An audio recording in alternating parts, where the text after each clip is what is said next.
በበደኖና በአርባጉጉ የተደረጉ አማራ ላይ የተደረጉ ስደቶች ናቸው ስለዚህ የዘር ማጥፋት ይዞ ነበር የተነሳው አማሮችን በተለይ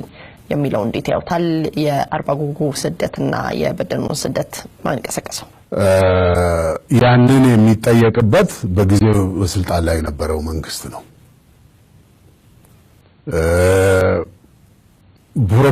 ለፕሮፓጋንዳ ፍጆታም ተጠቅሞበት ሆን ብሎ ተዘጋጅቶ ፊልም ቀርጾ እንግዲህ እንዳልኩ እኔ ሐረርጌ ውስጥ በደኖ እንቁፍቱ ላይ ያንን ወንጀል የፈጸመውን በሐቅና በእውነት በኢሳትም ላይ ተጠይቄ ይሄንን እውነተኛ ምስክርነት ሰጥቻለሁ እኔ ከነኚህ ሰዎች ጋር የኢትዮጵያ የቀድሞ መለዮ ለባሽ ሰራዊት ስለተበተነ የተቆጣጠረው አውሮራ ክፍለ ሰራዊት የሚባል የወያኔ በሳሞራ ዮኒስ የሚመራ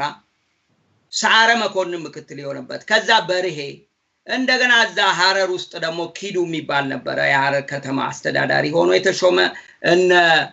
ወዲ አዲሹ የሚሉት ደግሞ መብራቱ የጸጥታ ክፍል ኃላፊ ነበር ድሬዳዋ ደግሞ ኃይለ ስላሴ ነበር እነ ተወልደ ዘውዱ አሁን አቦዬ ያለችው ጀነራሏ እዚህ ሰላም አስከባሪ ጦር ጀነራል ሆናለች እነ ዘውዱ ሁሉ እዛ ነበሩ እና እኔ በጣም ቀርቤ አቃቸዋለሁ ኦነግ በዛ አካባቢ ከፍተኛ ተቀባይነት ነበረው ምን ሰሙ ምን አዩ ሐረርጌ ውስጥ ወያኔ እንዳልኩ ሰይጣን መልክተኛ ነው በህዝቦች መካከል ያለን አንድነት ማፍረስ ታሪክን ማጥፋት ያልሆነ መርዝ የሆነ ታሪክ ህዝቦችን በቂም ማፋጀት ነው የሚፈልገው ስለዚህ ሐረርጌ ውስጥ ያንን ሆን ብሎ እንቁፍቱ ላይ ጋራሙለታ ከዛ በፊት እኮ መንገድ ተዘግቶ ትልቅ ውጊያ ነበር የራስን ህልውና ለማስከበር ጋራሙለታ ውስጥ ያሉ ቤተሰቦችም አሉኝ ብዙ የመከላከል ዋጋ ከፍለዋል ከዛ በኋላ ምንድነው ያደረገው እንግዲህ ሐረር ያልኩ አንድ የፖለቲካ ድርጅት ተቋቁሞ ነበር ሐረር ብሔራዊ አንድነት ዲሞክራሲ ህብረት ምናምን ሚል እነ ጋሽ ታደሰ ጥላውን የሚመሩት ከድራ የምትባል የሶማሊኛ ፕሮግራም ላይ ያለች እነ ይልማ ኦጋለ እነኚህን የመሳሰሉ ኢትዮጵያኖች ያቋቋሙት የፖለቲካ ድርጅት ነበር ሐረር እና በዛ በጋራ ሙለታ አካባቢ የሚፈጸም ግፍና መንገድ መዝጋት አላስፈላጊ ክስተቶች በመቃወም ሰላማዊ ሰልፍ የመጀመሪያውን አስተባብሮ አድርገዋል እና በዛን ወቅት ለሳሞራ ያቀረቡለትን አቤቱታ ሁሉ አይቶ አናግሬዋለሁ ሳሞራን እኔ በጣም ስለምቀርባቸው ነው ማለት ለምን ምቀርባቸው የቀድሞ የኢትዮጵያ መለዮ ለባሽ ሰራዊት ስለሌለ ኦጋዴን ጂጂጋ ድሬዳዋ የተለያዩ ቦታ ያሉትን የነዳጅ ፍለጋ ንብረቶች ቤቶች ቁሳቁሶች ሁሉ የሰራተኛ ደሞዝ እየከፈልኩ እንድቆጣጠር በ20 አመቴ በዛ እድሜ በወጣትነቴ ኃላፊነቱን ተሰጥቶኝ ያንን ኃላፊነቴ ምወጣው እነኚህ ሰዎች ጋር በተቀላላ የኛን ካምፖች የሚጠብቁት እንደፈለገ የሚያደርጉት እነሱ ናቸው ስለዚህ የጠፉን ንብረቶች ለማሰባሰብ ስል በጣም ቀረቤታው ነበረኝ እና ያ ቀረቤታው ስለነበረኝ በዛ አካባቢ የሚሰሩትን ስራዎች በቅርበት ሆኜ እከታተላቸው ነበር ምንድነው ያደረጉት እንቁፍቱ በህይወት እያሉ ነው የአማራን ብሔረሰብ ተወላጆች ብቻ አይደለም አማርኛ ተናጋሪው ሁሉ በአማራነት ተፈርጆ ክርስቲያኑን ሆም ብለው በህይወት ጉርጓድ ውስጥ እየከተቱ እንደገና ካሜራ አዘጋጅተው በገመድ አስክሬናቸውን እየጎተቱ ያወጡ ኦነግ ያንን ሰራ ብለው ፕሮፓጋንዳ ሰርተውበታል ለዚህ ደግሞ የተባበሯቸው የፖለቲካ ድርጅቶች ነበሩ በዛ አካባቢ የሚንቀሳቀሱ ስለዚህ ያን ሲያደርጉ እኔ እንዳልኩ ለህይወታቸው ስለምሰጋ በህይወትም ስላሉ ዛሬ ከሳሞራ ቤት ድሮ እንግዲህ መጀመሪያ ሳአረ ነበር እዛ ቤት ገብቶ ይኖርበት የነበረው እነ ጀነራል ደምሴ ቡልቶ እነ ጀነራል ነፍሳቸውን ይማር ጀነራል ደምሴን እነ ጀነራል አበራ ነፍሳቸውን ይማር እነኝን የመሰሉ የኢትዮጵያ ቀድሞ ጦር ጀነራሎች ጀግኖች ይኖሩበት የነበረ ቤት ሲቆጣጠሩት ሰዓረ ነበር እዛ የሚኖረው ሰዓረ ከዛ በኋላ ሳሞራ ከአዲስ አበባ ሲመጣ ሙቭ አድርጎ እኔ ቤት አጠገብ ነው የገባው እኔ ቤት አጠገብ ደግሞ የመድኃኔዓለም ትምህርት ቤት ፊት ለፊት የፖሊስ አዛዡ ቤት ነበረ የእሳቸው ቤት ነው ኮሬል ሸቴ በኋላ ጀነራል ደግሞ መተው ነበረ ኮሬል ሸቴ ነበሩ በዛ ቤት ቻ ገብቶበት ይኖር ነበረ እና ሰዓረ ከዛ ሳሞራ ቤት ያንን ዝግጅት አደረጉ ኦፕሬሽኑ የሚመራ አንድ ቻይና ታደሰ የሚባል አለ ጣቱ የተቆረጠ በጣም ነፍሰ ገዳይ ነው ብዙ ሐረር ብዙ ሰው ነው የገደለው አንድ የፖሊስ ሻምበል ሐረር ቡቴ ላይ ገሎታል እና ይገርማል በጣም ብዙ ሰው ነው የገደለው ሐረር እሱ ሰውዬ በቃ ለግድያ ሚሽን የሚሰጡት ነው ረጅም ነው እና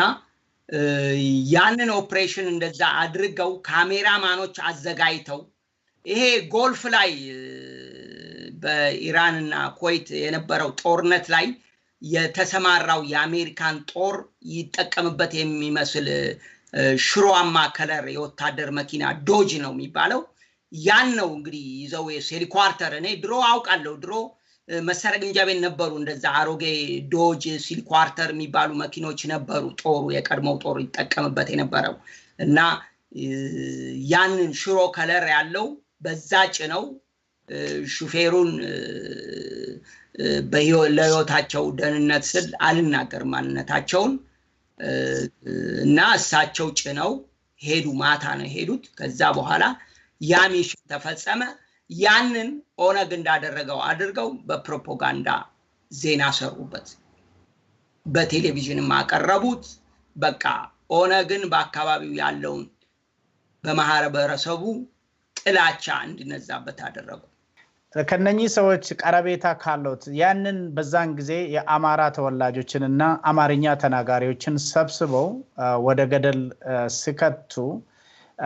እንደው እርሶ ጠይቀው ነበር ለምንድን ነው እንደዚህ የሚያደርጉት ብለው የጠየቁበት አጋጣሚ ነበር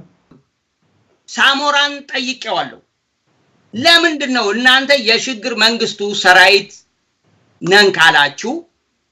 እንዴት በአንድ ሀገር ላይ ይሄ ሁሉ ነገር ሲፈጸም ዝም ብላችሁ ታያላችሁ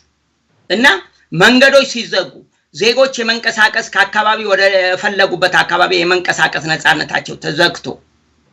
ባለበት ሁኔታ እንዴት ዝም ብላችሁ ታያላችሁ ብዬ ስለው ነፍጠኞች ናቸው እነኝኮ ብሎ አለኝ ነፍጠኛ ማለት ምን ማለት ነው ብዬ ጠየቁት